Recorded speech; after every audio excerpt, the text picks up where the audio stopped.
が僕を愛し抜くこと生だし応じてもいいかどこへ向かう旅だとしても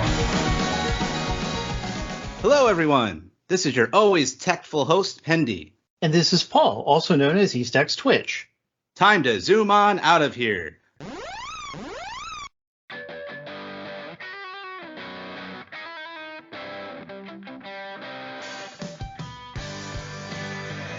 Whoa. Where's the rest of the episode? What are you talking about? We just finished it. Are you sure about that? Where is it? I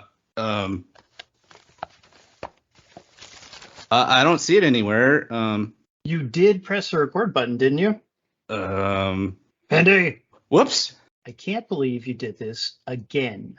Again? I don't know what you're talking about. I would never. Don't play innocent with me. You know as well as I that we had 2 guests on the show to record that manga-focused episode, and you forgot to press the record button. Yeah. I mean, it was a good conversation, though, right? We can call the practice run. Yeah, that's it. Tut! Don't make me caprice you again. Well, yeah, that was my bad. We may be joking around about our episode now, but I really did forget to press the record button on our manga episode. I still get mopey when I think about it. Luckily, our guests were very gracious, and we'll do a redo of the manga episode sometime in August, I guess. Look forward to it. I'll even press the record button this time. With Pendy sufficiently chastised, I'll go ahead and welcome our audience to Tactfully Dai, a Slime Time podcast spinoff that covers just about everything in the world of Dragon Quest, the Adventure of Dai, and the Dragon Quest Tact mobile game. That's right. We'll talk about the latest and greatest with Dragon Quest Tact first. Good. I'm down to talk some Tact. Now, quite a lot has happened in Tact since we last talked. We went through the 1.5 year anniversary in Dragon Quest IX, which we're still in the middle of with Dragon Quest IX. How were your 1.5 anniversary pulls? Well, all of the pulls associated with that event, we streamed them in our guild Discord, or at least Nice. the cool members of the guild Discord streamed them. Awesome. Yeah, and so that was kind of a fun social experience for us. And from the 48-hour banners, what did I get? I know that I got Rapthorn, which was new, not awakened, but at least I got him. I don't have him yet. That's nice. Right on. I got a 3rd heart for Nocturnus and a 2nd heart for Slime Tank, and that was just from the 48-hour pulls. I think with the 3rd heart for Nocturnus, I think that's when he starts doing auto recovery every turn. Yes, he gets a bit of healing, which is nice. Yeah, awesome. Yeah, and then we also had the 10 free 10 pulls, and several of us saved our tickets all the way until the end. So from those, I got Nocturnus Heart 4, Slime Tank Heart 3, Alina Heart 3, Malroth Heart 4, Warthog Heart 4. Malroth Heart 4, is that right? No, I didn't get Malroth. I got Zoma Heart 4, my bad. Warthog Heart 4, which is the one where he gets the resistance that he needs for certain tasks. And I got a new dimensional dragon. So that's awesome, because I heard from someone who's somewhat familiar with the Japanese game that the dimensional dragon is going to get a blossom where he will be able to he'll have an increase in some of his attacks, but more importantly, he'll be invincible for the first few rounds, kind of like a dual magus.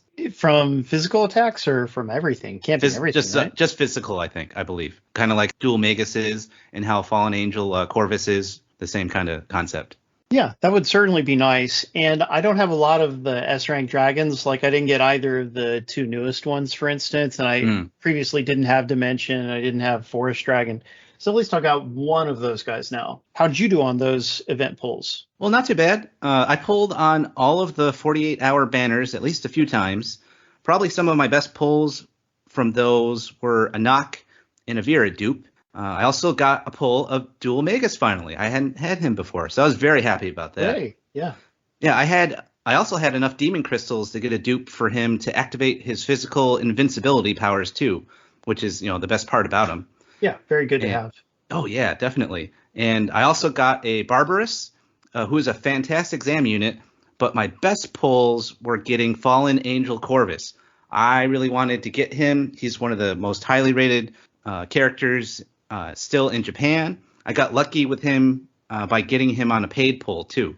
Congrats on that. I did get him from the paid pool myself. Nice. And I've put, since then, 10 additional 10 pulls into trying to get a duplicate and no such luck. So I'm probably going to have to spend 15,000 more gems to get the second one, which is annoying, but at least there's a way to get it. So in addition to that, we had fig farming going on during one of these events. So how are you doing with that?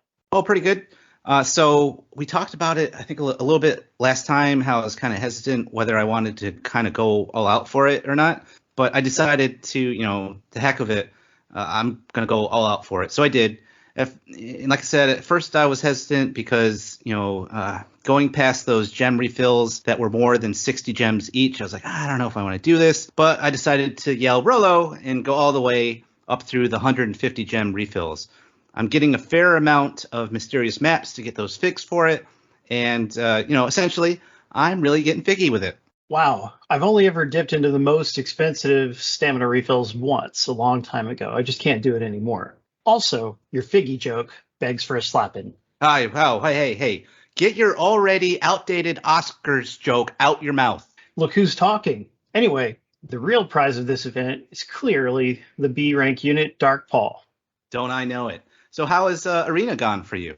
Well, let's see. In the current guild battle thing that's going on, my guild started out with a couple of obstacles. We had 2 people who failed to sign up for the guild tournament. That's very bad, and it puts us at a disadvantage during every matchup. So, and then one of the guys, he apologized profusely, which is good, and the other guy just left the guild without explanation after we asked him what was up. So that guy really sucks, and man, I'm tempted to kick him out of the Facebook group, but I don't want to overstep my bounds. But he sucks. He knows who he is. Yeah, not a good time to get up and leave. Like, hey, here's the guild tournament. Bye. Yeah. Okay. I mean, afterwards, sure, but and basically, I mean, he just left the no explanation. It's just rude, Like he could talk to me on Discord or Messenger. He chose neither, instead to just be a jerk. That's a real shame. Yeah. But despite those setbacks, because we still haven't found. Oh yeah, he was one of our highest CP earners too. Not the very highest, but he spent a lot, and so his help is already making it harder for us to stay in the top 20 like we prefer to do. Yeah. But anyway, we have so far won each day's guild matches, so that's a good thing. Even being down a couple people, if you get matched up against the right guilds, it doesn't matter so much. So besides that, we have the regular arena. I know I've lost one day, I think maybe at the end of last week, sorry. But other than that, they've all been fine. I was really tired that one day when I lost the match too. I just wish I had waited until I felt better. But anyway, how's your arena going? Oh, pretty good. I mean, I've mostly been doing pretty well in regular arena. I'm still always chasing the elusive gold trophy, but then losing a character here and there, and it ruins it for me. So, for example, last week I ranked 147, which that doesn't do it because you got to get in the top 50. It's good though. It's still pretty good. And I forget what week it was. It was maybe a few weeks ago, but man, I had a horrible one where I even lost a couple of fights, which I usually never do. So I forget what week it was, but man, I had a horrible one where I even lost a couple of fights. Ever since then, I've been undefeated, though. The big news, however, is that the Dragon's Den Guild I'm a part of actually won a qualifying match. All right. Yeah, I was super excited. And it all came down to the last fight, too. Like, we barely won it, but hey, we won it. Congrats to you guys on that. Thank you. As a guild, do you do any Discord streaming with your fights or no? No, we don't do any Discord streaming. We do have strategy talk about like, hey, can you get this guy? I'll get this guy and some of that. But no, we don't do any streaming. Not as of yet. Well, it takes a little bit of figuring out, like a few minutes of figuring out for each person to stream their stuff, but it really pays off. I don't know. Maybe we should make that a tip of the day one day. But like, if you can get people to do it and have a few people there who know what they're doing to offer advice and such, then it's just so helpful. Okay. Yeah, I mean, that's a possibility. I remember back with Dragon Quest of the Stars, sometimes I would stream our fights, our multiplayer fights in the Discord, and that was fun. How cool. Now then, before we get into the Dai portion of the show, it's time for the aforementioned Tact Tip of the Day. Tip of the Day. Did you know You can use the Reminiscence Battle Roads to get free level ups for some of your best S-rank characters. That's right, tacticians. Especially with rank 8 upon us now, this can save you a ton of resources for leveling up S-level characters such as Alina, Dragonlord, Queen Slime, and much more. Don't miss out on these free level up opportunities. That's amazing. That was our Tact Tip of the Day. Tip of the Day. Now let's get into some Dai. Wait, aren't you forgetting something? I don't think so. About a certain hero? Oh, the new Shazam trailer from Comic-Con? Man, I still have to watch that. But no, you bubble slime for brains. The new Tact announcement. Oh yeah, a blossom for Zoma, finally. I mean, that's cool too, but no. Think of this. A hero appears. Command? Oh, throw all my gems at it. We are joking around, but wow, we are actually going to get the Erdrick/Roto from Dragon Quest III. Yes, and there's a really good Japanese commercial about it, live action commercial. Anyway, this will be the first main hero that we've gotten from a numbered Dragon Quest game intact. Right? Now we can get all the main heroes from all the games when they revisit them. Me, I'm personally looking forward to the hero of 8. He's one of my favorite designs. How about you? Anyone but the hero from 11 who has the worst hair ever. Okay, I wouldn't mind getting him as a free unit intact or whatever, but still. So Erdrick will be awesome, and getting the male and female heroes from part 4 would also be really cool. Yeah, or even just getting the male or the female Erdrick from 3. That'd be nice too. Oh yeah. But yeah, maybe. We'll see. But yeah, oh, in the commercial that you mentioned, we had mentioned that in another Slime Time episode, but I'll put that in the show notes for this episode as well, in case people here haven't seen it yet. It's very funny. Yeah, it's worth a watch. But super exciting news. Now it's really time for Dai. Every episode of this podcast, we review 2 episodes from the newest Dragon Quest The Adventures of Dai anime. From time to time, we will also do reviews of the manga, when I remember to record the episode, upcoming Dai news, and maybe even a little bit about the merchandise as well. We'll know we've hit it big when they start sending us merchandise for free. Ooh. Anyway, please continue. First, we have episode 11, Hyunkel the Dark Swordsman. In this episode, Dai and his party battle the Dark Army Legion commander Hyunkel. Who will win between this clash of students of Avon? Dai and his hetero life partner Pop. No. So, in the opening of this episode, we learned that Dai never got a chance to learn the air slash, leaving his Avon style of fighting incomplete. As a result, he can't pull off a full power Avon strash. Yeah, and even Hyunkel admits that he never learned it either. We also learned that Hyunkel is a warrior class character who can't use spells. I do love how they keep using these Dragon Quest III style classes from time to time. It's awesome. Me too. Hyunkel reveals that his dark armor blade, a sword, can convert into armor that completely covers his body and blocks all spells. I've always really liked the design for this armor. Very dark and foreboding looking. The segmented sword is really cool too. It reminds me of the sword Poison Ivy uses in Soul Calibur. It also reminds me of that. Ivy. Anyway, an important reveal here is that Hyunkel believes Avon killed his father. Flashback time. Yep. We find out that Hyunkel was found as a baby by the Hell Knight, Bartos, and raised with the Dark Army. An interesting side note here is that in the original anime, the flashback is fleshed out more. It shows more violence, and boss trolls show up instead of the Cyclops that appear in the new anime. They always pick different monsters for both shows. It's great. Yeah. And in the original, we also see that one of the monsters moves to kill baby Hyunkel before Bartos saves him. It's kind of weird that a monster underneath the Dark Army's influence would care about a baby. But, I mean, he is a higher ranking monster, I suppose. Perhaps he has more free will because of that. Or maybe he's just a monster with a heart of gold like Gomichan. I think he's a heart of gold type with his own knightly code of honor, despite his unscrupulous and evil boss. Anyway, after Bartos gets killed in the past, Avon takes in Hyunkel to raise and train him. Though with the secret motivation to one day kill him for revenge for the death of Bartos. After an eventual failed attempt to kill Avon, Hyunkel is finally taken in by Mistfern. So this is his third father figure to take him in an attempt to raise him. You could really rename this episode Three Fathers in a Hyunkel. Oh, lordy. Mistfern is quite a mysterious character. What's he really up to? Anyway, Mom attempts to use a dazzle bullet to confuse Hyonkle's senses so that she can make a sneak attack. It doesn't work, though, and as he uses his inner eye to sense her coming.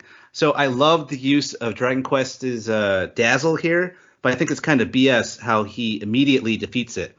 It perplexes Hyonkle a little bit longer in the original anime, which I think is a little bit better, but still I was kind of disappointed that he's like, oh, I just used my inner eye. Bam, gotcha. Yeah, the original version is a smidge better.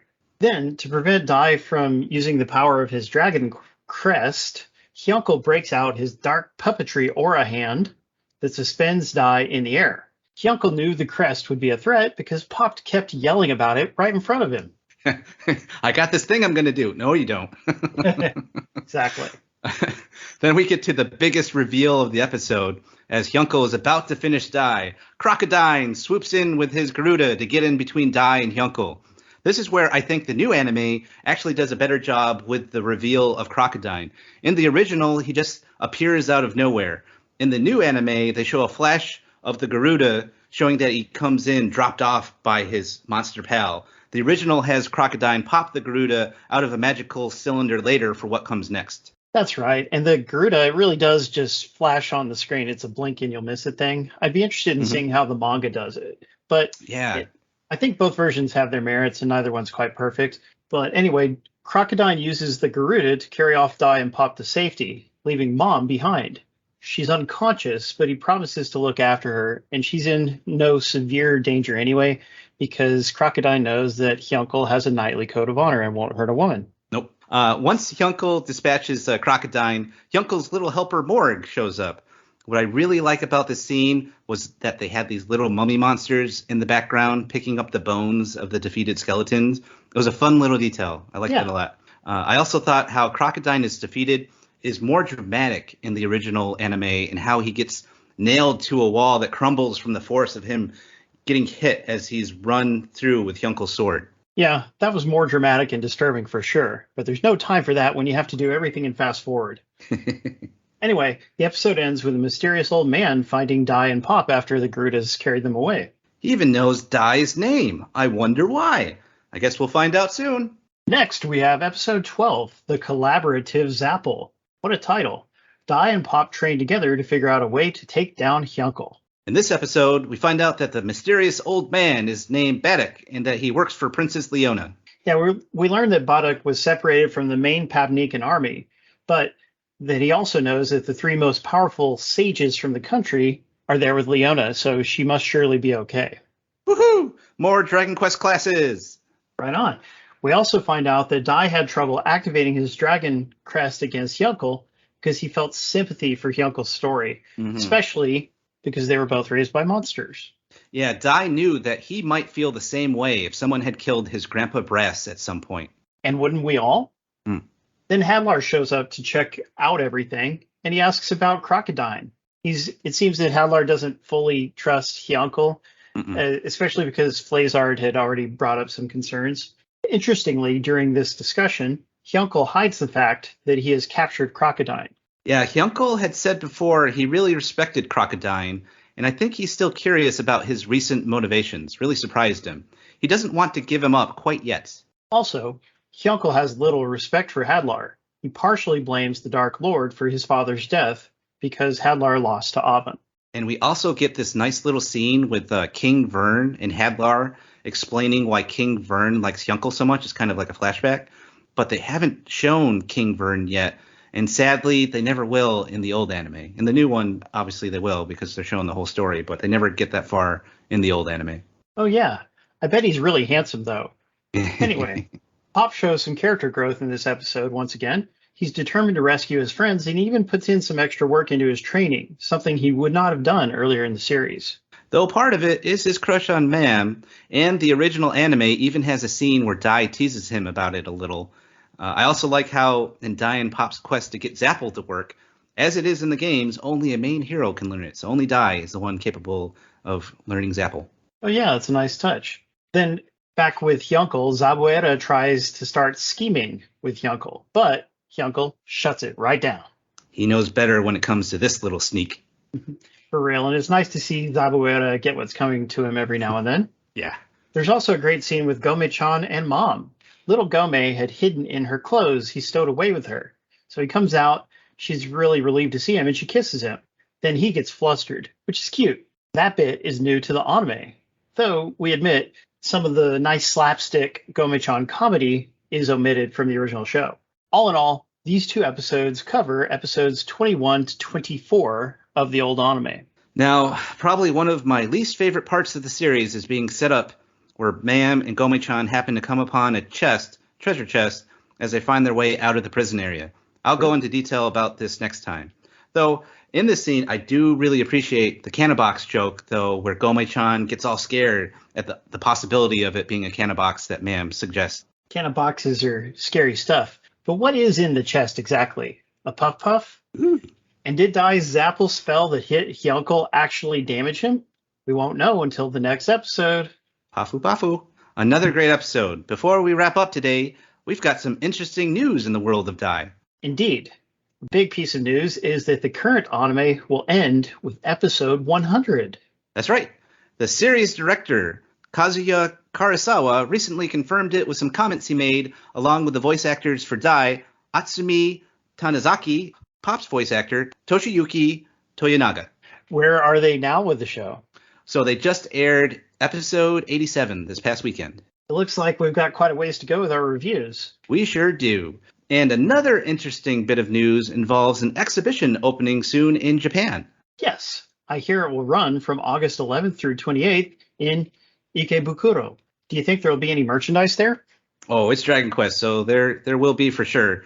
If you go to the website, you'll see what they have to offer at the exhibition. They're going to have this nice little like cloth map of the Dai world, of the map that they show all the time.